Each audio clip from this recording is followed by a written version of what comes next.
విజ్ఞాన్ గారు, మన గోవా అంటే టూరిజంకి ఒక స్పాట్. చాలా మంది గోవాకెళ్ళాలని ప్లాన్ చేస్తారు. యంగ్‌స్టర్స్ కానీ, ఇప్పుడు దివాళీ గాని, న్యూ ఇయర్ గాని అక్కడ సెలబ్రేట్ చేసుకోవాలి చాలామంది అంటారు. అందులో వన్ ఆఫ్ ది చాలామంది మన ఆంధ్ర నుంచి ఒక అబ్బాయి వాళ్ళ గ్యాంగ్ ఎళ్ళడం జరిగింది. సో, ఆ అబ్బాయి కాలింగట్ బీచ్ దగ్గర చంపారు.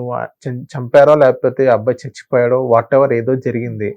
సో, ఇంకోటేంటంటే గోవా టూరిజం అనేది ఈ ఇయర్ ప్రీవియస్ ఇయర్‌తో కంపేర్ చేసుకుంటే 70% అనేది తగ్గడం జరిగింది. సో, ఎందుకు తగ్గడం జరిగింది? ఎందుకు ఆ అబ్బాయి చనిపోవడం జరిగిందంటారు? ఇప్పుడు ఈ అబ్బాయి జరిగిన ఇన్సిడెంట్ ఏమైందంటే, బొల్లా రవితేజ 8 మెంబర్స్ గ్యాంగ్ 29థ్‌కి వెళ్ళింది. కలాంగుట్ బీచ్ దగ్గర.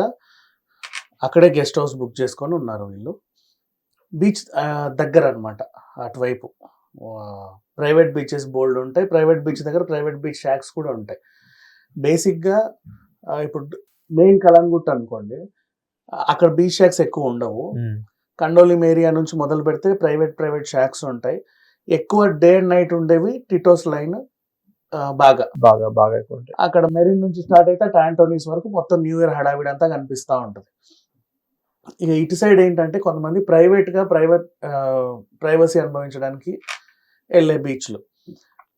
అండ్ ఇన్సిడెంట్ జరిగిన మెరీనా బీచ్ షాక్ ఆ పక్కనే ఉన్న హలో బ్రదర్ ఇవన్నీ జస్ట్ అంటే రోడ్డు తర్వాత అట్లా మట్టిలో నడుచుకుంటూ వెళ్తే వచ్చేవి.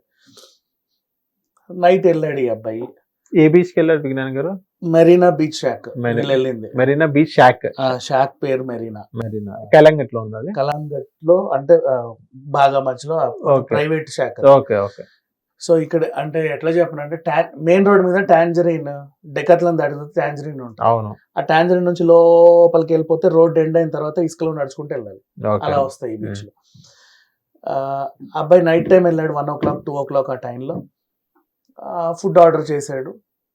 Okay done. ఇంకేదో ఆర్డర్ చేశాడు. లేదు. దానికి ఆయన కోపం వచ్చింది. కొంచెం గొడవ జరిగింది. ఆయనతో వాళ్ళతో కొంచెం వాదోపవాదాలు బాగానే జరిగి కొట్టుకునే రేంజ్కి వెళ్ళారు. ఆ బీచ్ షాక్ వాడు అక్కడ లోకల్ కాబట్టి ఆ పక్కనోడు ఈ పక్కనోడు వచ్చేసి కర్రలు ఉంటాయి కదా, కొబ్బరి కర్రలు, వాడితో ఇష్టం ఉన్నట్టు కొడితే కొంచెం ఇక హాస్పిటల్కి వెళ్ళే దారిలోనే చనిపోయాడు. మొత్తానికి అయితే దెబ్బలు బాగా తగిలి. ఇప్పుడు దీంట్లో ఎవరిది తప్పు ఎవరిది ఓపెన్ మాట్లాడితే, ఫస్ట్ ఆఫ్ ఆల్ నీకు ఇన్సిడెంట్ జరిగిందంటే పోలీసులకు కంప్లైంట్ ఇవ్వకుండా నువ్వు ఛార్జ్ తీసుకోవడం బీచ్ షాక్ వాళ్ళు చేసిన తప్పు 100%. ఎందుకంటే ఇప్పుడు వాడు ఏదో టేబుల్ ఎత్తేసాడో లేకపోతే బాటిల్స్ పగల కొట్టాడో ప్లేట్లు ఇసిరేసాడో నీ ఇష్టం. పోలీసులకు చెప్పాలి, సార్ ఇట్లా వచ్చి గొడవ చేస్తున్నారు అని చెప్పి. అండ్ న్యూ ఇయర్ టైంలో ఎక్కువ పోలీసుల పహారా కూడా ఉంటుంది. నువ్వు చెబితే ఇమీడియట్గా వస్తారు. వాడిని అనొచ్చు, తాగిన మత్తులో 100 బూతులు కూడా తిట్టొచ్చు. నువ్వు ఛార్జ్ తీసుకోవడం అనేది తప్పు. ఇప్పుడు ఇతను చేసింది కూడా కరెక్ట్ అని నేను అన్ను. ఎందుకంటే 2 చేతులు కలిస్తేనే చెప్పట్లు. ఊరికెళ్ళి వీడి ఇలా కూర్చుంటే బీచ్ షాక్ వచ్చి ఇట్లా తల పగలు కూడా అయితే చంపడుగా లేదు. Something will be there. ఇక్కడ ఏంటంటే బీచ్ షాక్స్ వాళ్ళతో పొరపాట్లు ఏముంటాయంటే చిన్న పొరపాట్లు. మెనూ ఇంత ఉంటుంది. మొత్తం ప్రపంచంలో అన్నీ నాకు వచ్చు అని పెట్టేస్తారు. మెనూలో అన్నీ రాస్తారు బుక్ నిండా. నువ్వు అడిగితే అవేమీ ఉండవు. 10 ఉంటాయి అందులో. ఇది ఉందా అంటే అబ్బాయి లేదు సార్ ప్రెసెంట్ అవైలబుల్ లేదు, ఇది ఉంది అంటాడు. ఇది ఉందా, అది లేదు సార్ ప్రెసెంట్ ఇది ఉంది. అంటే నువ్వు అడిగింది నా దగ్గర లేదు, నేను ఇచ్చింది నువ్వు తిను అనేలాగా ఉంటాయి. దానికి వీళ్ళకి మండుద్ది. పైగా అది కూడా వాడి క్వాంటిటీ ఇంతే ఉంటుంది. ఎందుకంటే వాడికి ఆ రోజు ఎంత అమ్ముడు పోద్దో తెలుసు కాబట్టి మా అయితే 2 కిలోలు 3 కిలోలు రైస్ పెట్టుకుంటాడు. నువ్వు ఫ్రైడ్ రైస్ పెడితే అప్పటికప్పుడు చేసి ఇస్తాడు, అయిపోతాయి. మళ్ళీ నీకు అదేదో చేయాలంటే కొంచెం టైం పట్టుద్ది. బట్ వీళ్ళకి ఏంటంటే తాగిన తర్వాత వెంటనే ఏదో తినాలనిపిస్తుంది. నువ్వేది అడిగినా వాడు లేదంటున్నాడు. అసలు ఎందుకు వచ్చాను ఇక్కడికన్నా మండొద్ది. తాగుబోతులది కూడా తప్పు ఉంటుంది, అరుచేస్తారు. అంటే నువ్వు వచ్చి ఒక రెస్టారెంట్లో కూర్చుంటే ఆ బిల్లు నువ్వు కట్టేంతసేపు అక్కడ నువ్వు మహారాజులా ఫీల్ అవుతావు. చాలా మందికి ఉంటుంది ఇది. ఆ డబ్బులు పడేయట్లేదా, మేము ఏమైనా ఊరికే వచ్చావా అనే ఫీలింగ్తో. సో అలా గొడవ చేస్తారు. దానికి తోడు తాగుడు కొంచెం మైండ్కి ఎక్కిందంటే ఇంకా అది నెక్స్ట్ లెవెల్కి వెళ్ళిపోద్ది. సో తాగుబోతులది తప్పు ఉంటుంది, బార్ నడిపే వాళ్ళది తప్పు ఉంటుంది. బార్ నడిపే వాళ్ళంట వాడికి ఈ రోజుకు ఈ ఒక్క తాగుబోతే రాడు, చాలా మంది వస్తారు. వాడి జీవితంలో ఇప్పుడు అంకుల్కి 68 years పెద్ద ఆయనే, కనీసం కొన్ని వేల మందిని చూసుంటాడు తాగుబోతుల్ని, గొడవలు చేసేవాళ్ళు. He has to control. తను కంట్రోల్ చేయాలి. ఎక్కువ బూతులు తిట్టే వాళ్ళు ఉంటారు, టేబుల్ ఎత్తేసే వాళ్ళు కూడా ఉంటారు, తాగి పిచ్చి లేసి అసలు శాఖ మొత్తం పడేసే వాళ్ళు కూడా ఉంటారు. ఓకే, కంట్రోల్ చేయగలగాలి. లేదంటే అసలు బిజినెస్లో రావడం మానేయాలి. అంతే. నేను కంట్రోల్ చేయలేను, వచ్చినోడు అలా పద్ధతిగా ఉండి ఇలా కూర్చొని తాగి సరిగమ్మ పాని వెళ్ళాలంటే ఎవడెళ్ళడు. ప్రతి ఒక్కడు ఏదో కొంచెం మత్తులో ఇంకా పైగా నైట్ 1:32 అంటే ఇక్కడ దాకా ఎక్కువ ఉంటారు అందరూ. అప్పుడప్పుడే స్టార్ట్ చేయరుగా. ఉంటాయి కోపాలు తాపాలు అందరికీ ఉంటాయి.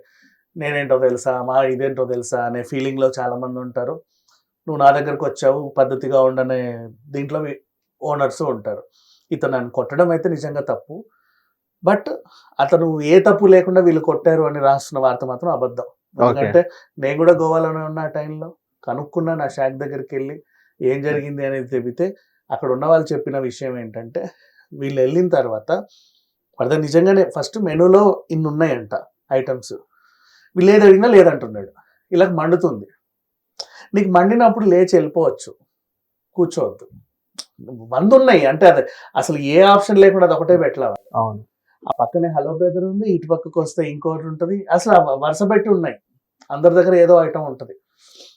కాకపోతే నీ గెస్ట్ హౌస్ కి వాకబుల్ డిస్టెన్స్ లో అదేదో నీకు కుదిరింది, హాయిగా ఉంది, నచ్చింది. మెరీనా బీచ్ కొంచెం స్పేషియస్ గా బాగుంటుంది. హలో బ్రదర్ చిన్నది, ఇటేమో కొంచెం స్పేస్ ఎక్కువ ఉండి అక్కడెక్కడో ఇంకోటి ఉంటుంది. అండ్ కుక్కలు కూడా ఉండవు. బేసికలీ ఈ అన్ని శాఖలు ఏంటంటే 3-4 కుక్కలు వేసి పెడతా ఉంటారు. అక్కడ అది కూడా ఉండదు, కొంచెం ఫ్రెండ్లీగా ఉంటుంది, వ్యూ బాగుంటుంది. అందుకు అక్కడ కూర్చున్నాం. కాకపోతే నీకు నచ్చిన మెనూ లేదు, లేచి వెళ్ళిపోవచ్చు, బట్ కూర్చున్నాం. వాడేంటి పాపం ఆ రోజు వాడికి ఎంత అమ్ముడు పోద్దో తెలుసు కాబట్టి అంతే పెట్టుకున్నాడు. అండ్ కొంతమందికి దగ్గర ఈ ఏం లేనప్పుడు మెనూ ఎందుకు ఇచ్చావరా అని అడుగుతారు. లేదండి షెఫ్ రాకపోతే ఎవడో ఉన్నాడు, టెంపరీ షెఫ్ని తెచ్చుకున్నామంటారు. అంటే టెంపరీ షెఫ్స్ అంటే ఓ టైమింగ్ ఉంటుంది వాళ్ళకి, ఆ టైం దాటితే డబల్ ఛార్జ్ ఇవ్వాలి. నైట్ 2 వరకు మ్యాక్స్. 2 దాటిన తర్వాత వాడు ఉన్నాడు అంటే, నువ్వు ఇప్పుడు ఫర్ ఎగ్జాంపుల్ నువ్వు 1000కి మాట్లాడుకున్నావు అనుకో, వాడికి 2000 ఇవ్వాలి. అంటే ఈ 1000 కాక 2000 డబల్ పేమెంట్ ఇవ్వాలి. నైట్ మన షూటింగ్స్ లో కూడా అంతే, నైట్ పనికి వెళ్తే, హాలిడే టైంలో పనికి వెళ్తే డబల్ పేమెంట్స్ ఉంటాయి చూడు. ఆ టైంలో షెఫ్లు దొరకరు గోవాలో, చాలా హై రేంజ్ ఉంటాడు. అదే 10,000 20,000 ఇచ్చి ఒకటి తెచ్చుకొని ఉంటాడు. ఆ 2 దాటితే కీలకం ఉండాలంటే. సో వచ్చిన వాళ్ళకి ఏం చెప్తారు, సార్ లాస్ట్ ఫుడ్ ఆర్డర్ ఈ టైంకే, ఇంకా తర్వాత ఏం లేదు అని చెప్తారు చాలా మంది. మనము బార్ అండ్ రెస్టారెంట్ లో కూడా చూస్తాం 10:30కి sir close last food order. ఎందుకంటే షెఫ్ 11 వరకే ఉంటాడు. 11 దాటితే షెఫ్ కి వాళ్ళు డబుల్ పేమెంట్ ఇవ్వాల్సి వస్తుంది, అందుకే ఉంచు. రూల్స్ వాళ్ళకు ఉంటాయి. సో వీళ్ళు అది చేస్తే ఇక్కడేమో పడక చిన్న గొడవ అనేది సంఘర్షణ జరిగింది. ఆ సంఘర్షణ జరిగే టైంలో గొడవ మోతాదు పెంచకుండా పోలీస్ స్టేషన్లకు వెళ్ళిన ఒక కాల్ ఇస్తే వాళ్ళే వచ్చి కేర్ తీసుకుంటారు.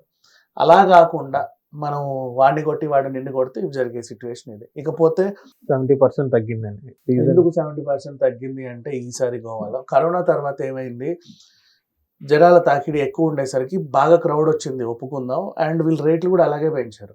అండ్ రూమ్స్ కూడా 12 చెక్అవుట్ ఉంటాయి కదా, 12 hours చెక్అవుట్కే పెట్టారు. ఒక రోజులో 2 టారిఫ్స్ పడతాయి నీకు. ఆ టారిఫ్ కూడా ఫర్ ఎగ్జాంపుల్ చిన్న డబ్బా రూమ్లకి 8,000 నుంచి 10,000 వరకు ఛార్జ్ చేయడం. ఫ్లైట్ ఛార్జెస్ అలాగే. క్యాబుల వాళ్ళు పిచ్చలుడిగా దోచుకోవడమే. ఇప్పుడు జనరల్గా ఎయిర్పోర్ట్ నుంచి 2 ఎయిర్పోర్ట్ల నుంచి మనం ఎక్కడికి వెళ్ళాలన్నా బాగా కలాన్గుట్కి వెళ్తే 1,200 మహా అయితే. ఈసారి అంటే 4,000 5,000 ఎవడు ఇష్టం వచ్చినట్టు వాడు ఛార్జ్ చేయడం. ఇట్లాంటివన్నీ ఉండేసరికి జనాలు రావడం తగ్గించారు. పోనీ వాళ్ళు ఎందుకు పెంచారు, కకృత అంటే కకృతి కాదు, ఎక్కువ ట్రాఫిక్ ఉంటుంది. వాడు ఏంటంటే 1100 1200తో రోజుకి ఒక 10 ట్రిప్లు వేసేవాడు. ఆ టైంలో 1 ట్రిప్ 2 ట్రిప్లే వేయగలడు.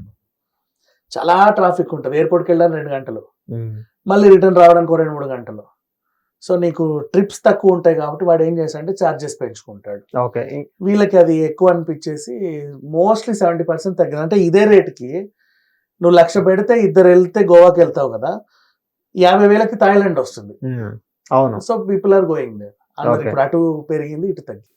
ఇంకోటి ఏంటంటే అక్కడ కూడా స్కామ్స్ కూడా వన్ ఆఫ్ ది రీజన్ అన్నట్టు విన్నాను. నిజం విజ్ఞాన్ గారు, స్కామ్లు బీభత్సంగా ఉంటాయి. అది ఎక్కడైనా ఉంటాయిలే టూరిస్టుల ప్లేసెస్ లో, ఎందుకంటే వాళ్ళు వచ్చినోడే దోచుకొని పంపిద్దాం అనే రేంజ్ లో ఉంటారు. అవి ఎక్కడైనా ఉంటాయి కామన్. ఓకే, థాంక్యూ విజ్ఞాన్ గారు.